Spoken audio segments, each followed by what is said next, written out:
Hey guys, my name is Tito. I make videos on personal finance. On my other channel, on this channel, I talk about other things like today when I'll be reviewing the new Nollywood film on Netflix, Here Love Lies.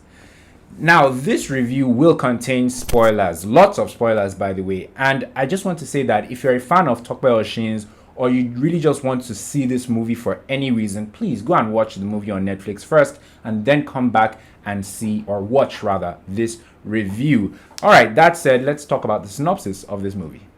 In the pursuit of love and her happily ever after, single parent and travel blogger Amanda begins an online romance with Michael, a travel industry professional in America. While on a trip to the US, they meet up and their relationship suddenly takes some unexpected turns. Now, I really wanted to see this movie because it's directed by Tope Oshin. I think Tope Oshin is a really good filmmaker. She's done projects like We Don't Live Here Anymore, New Money, and Up North. And I think she directed a couple of seasons of MTV Sugar. I also have a soft spot for her because I think she's really attractive. On this particular project, she's not just the director. She wears several hats. She's a co-executive producer, co-producer. I think the story is by her. She co-wrote it. And she also did the casting and she stars in the film. Speaking of her starring in the film, let's talk about the performances in this movie. Now, Tope Oshin doesn't just direct this film. Oh no, she wears several caps in this movie. And I think this is why at the beginning of this review, I said, maybe you guys should just go and watch this thing first. Because I found it very fascinating that the director, the filmmaker of this Nollywood film is also the lead in the movie. You don't see it often. It's quite rare. Even when Kunle Afolayan appears in his own movies, it's just like in small roles or in supporting roles. I can't recall any film where, especially for a female filmmaker, where she's the lead of her movie. So I really wanted to see Tope Oshin as an actor, first of all, and to see how she would perform in her own film. So I think that's why I wanted you guys to go and see the film first, regardless, as to whether or not the film is actually good. And I think Tope Oshin did a good job.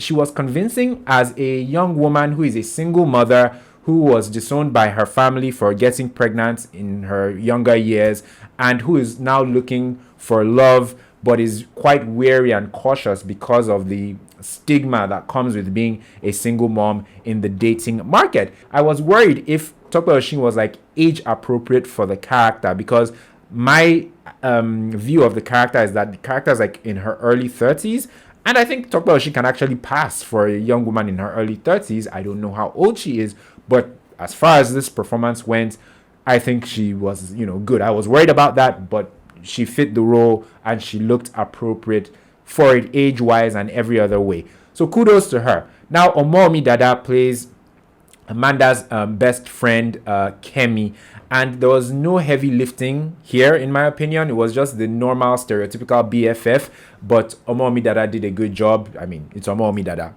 She always delivers. Moving on to Tina Mba, she plays Tope Oshin's character's mother, and to be honest, first of all, Tina Mba always does a good job, especially when she plays a mom, right?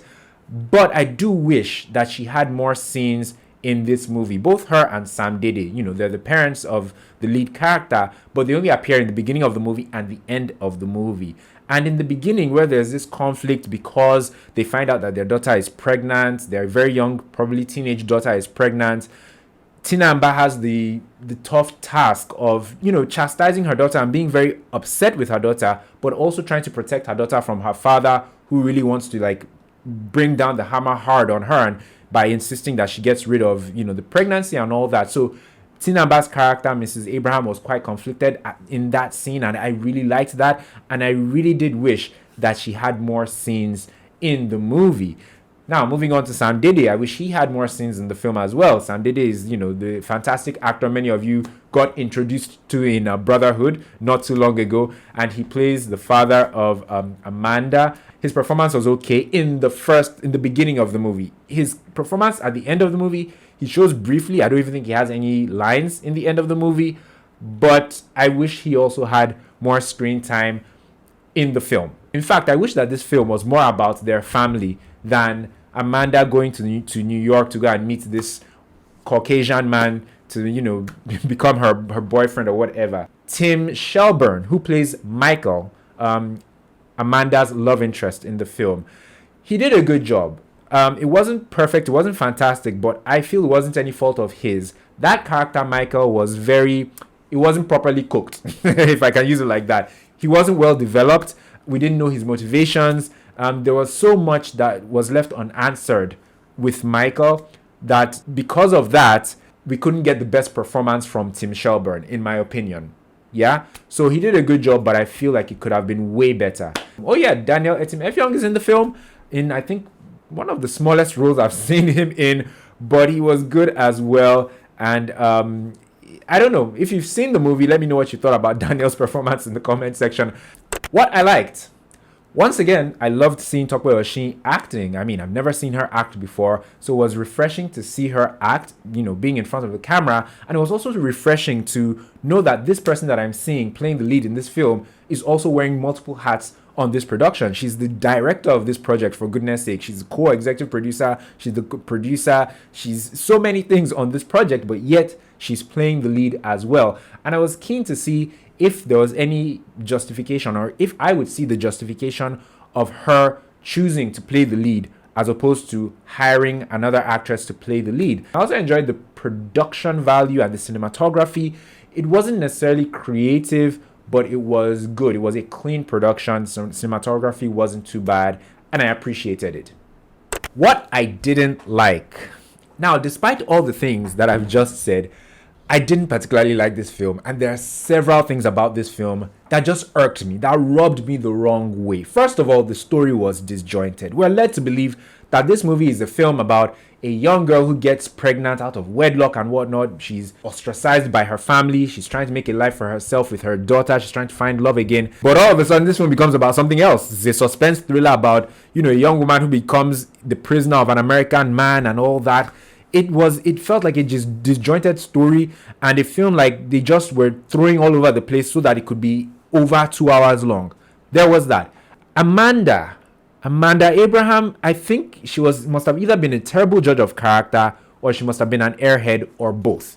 Because how do you go from dating a man for 6 months and not knowing he's married, i.e. Dede, played by Daniel Etim-Effiong, and then the relationship she gets into immediately after that one is with a kidnapper, an American kidnapper who sedates her and is ultimately planning to, put her body in his backyard. So she must have been a terrible judge of character. Did she not do a background check on Michael, at all? She could have Googled his name. She would have seen at least that he doesn't work where he claimed to have worked, or she would have found something, I think. Michael's character too had issues. In this film, and when I say issues, I mean character development. I don't think the character was properly developed. For example, with Michael, the way I said that was funny. With Michael, we're led to believe that this guy is working in the US as a tourism professional. So that's what we were meant to believe initially when we're introduced to the character. Next thing, when Amanda meets Michael, we're led to believe that he's a broke, unemployed chap. Okay, we're trying to go with that. Next thing, we're led to believe that he's wealthy, right? And he's a business owner. Okay, then we're running with that. And then towards the end of the film, we find out that he's a psycho. He lied about everything else. And I mean, the character who we think he is changes 4 times in this film. And I don't know if that was handled properly, or if that was even something that they should have done. It was quite confusing. And once again, Amanda, by doing a simple Google search or doing a background check, or her friend Kemi, who was so, involved in, or concerned about her love life, should have checked Michael out. And I'm sure if she did, she would have seen a few things. There were red flags and signs all over the place, especially when Amanda was in New York with Michael. She should have gone to his office. She should have met his colleagues. She should have gone to his house. Just so many things were overlooked by Amanda that, ultimately led her into the terrible situation that she found herself in. Amanda, on her own, like I said, terrible character. She seemed very inept. When Edna and Detective Sanders come to the house to try and help her escape, well, Detective Sanders comes to the house. Edna is already there. They try and warn her about Michael. Instead of this silly girl, Amanda, to help these women fight Michael, she takes off while these women are fighting Michael, and Michael ultimately ends both those women's lives, unfortunately. Even Detective Sanders, the most inept detective in film history, because that woman did not know. She had this guy in front of her rather, at gunpoint. She had him at several points, but she just seemed like she didn't know what she was doing. In fact, even if she was investigating Michael all this while, she could have warned Amanda long before Amanda went to the countryside with Michael. She could have called Amanda. She could have visited. There were several things she could have done rather than showing up in the middle of the night when the jig was ultimately up.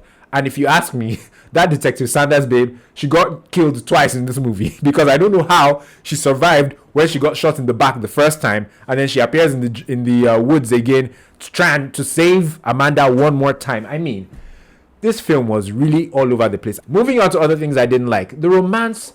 I mean, the romance wasn't there. Initially, when they meet, I think there's a bit of chemistry when they're in that pub or that bar, right? But after that, it just wasn't giving. The romance wasn't giving. These are two people who met online, long distance, were being very affectionate to one another online. You finally meet, and that passion, that fire, that desire was not there. If you've ever been in a long distance relationship, or you've ever had feelings for somebody on the other side of the planet or just in another country, when two of you meet, the fire, you guys cannot keep your hands off each other naturally or normally, right? That was not the case with Michael and Amanda. I was looking for the chemistry. I was looking for the sparks. They were just so blasé about their relationship, and it just wasn't giving. It really was. Even if Michael ended up being a psychopath, their hands should have been all over each other. It should have been very convincing. But I don't know. Maybe they're trying to keep things PC. They only kiss once in the film, but in real life, if that was the situation, man, they would have been like, anyway, let me not get into it. But you guys know what it's like when two people who are in a relationship long distance eventually link up. That's what they do. They link up. The final thing that I didn't like about this film was the reunion and the reconciliation at the end, when Amanda and Nora, her daughter, go to Port Harcourt to reconcile with Amanda's parents, right? That scene wasn't giving. She left the house 14 years prior. They were trying to reconcile all this while she had been shutting them down. Her coming back suddenly, apparently the door was open. I don't know where in Nigeria people don't lock their doors. She just walks in, and there's almost no emotion from her parents and her sister, especially her dad, played by Sam Dede. He was just there. And this is somebody that was fuming and was, threatening fire and brimstone when his daughter got pregnant 14 years ago. There was no emotion when she walked through the door with this daughter, with this child that she had. That scene should have been emotionally charged. That should have been the scene that redeemed the whole movie. Because Amanda had gone to America, had this horrendous, terrible experience, and, she now can't find love. She should have had a change of heart and just been like, look, I need my family. Forget everything that I've been pursuing, prior to now. Family is what matters. What I'm going through with my family is small compared to what I've been through these past few days. That she should have had a change of heart. There should have been a character arc with Amanda's character, but it wasn't there. So she just goes home, and it felt very flat. And like I said, that should have been an emotionally charged scene, and it should have redeemed the whole movie, but it didn't. And that scene just falling flat on its face made me feel even more like the 2 hours plus I spent watching this film was a complete waste of my time. In conclusion, this movie was incredibly weird.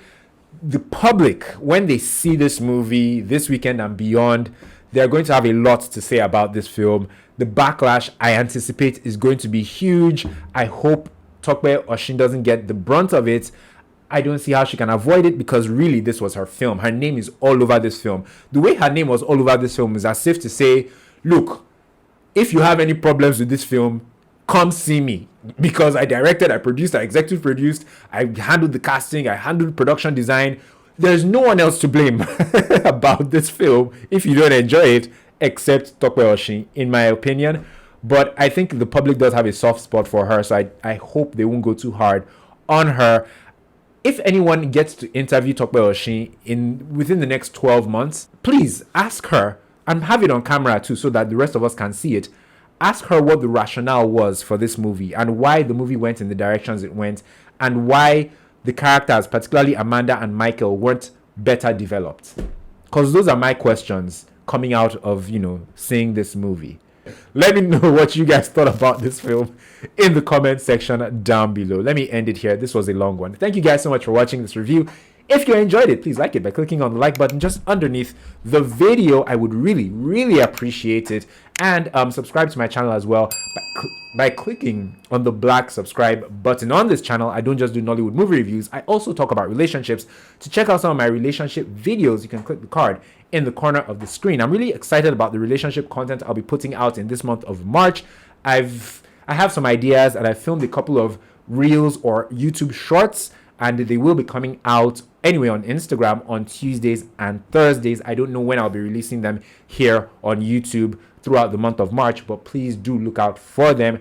Yeah, so that's that. Finally, guys, do remember to like this video and subscribe to this channel as well. Let's grow these numbers. I'm rambling and rushing because I'm trying to make it for the premiere of Creed 3, which I was invited to. If I actually did make it, maybe I'll put up some images or some videos on the screen right now. But thank you guys so much for watching. I will catch you real soon in the next one. March is really busy. This weekend alone, I have 2 other reviews that I have to film. I hope that I can do them. Don't know how I'll be able to do that, seeing that I'm going for this premiere. Anyway, guys, thanks for watching. Catch you in the next one. Take care.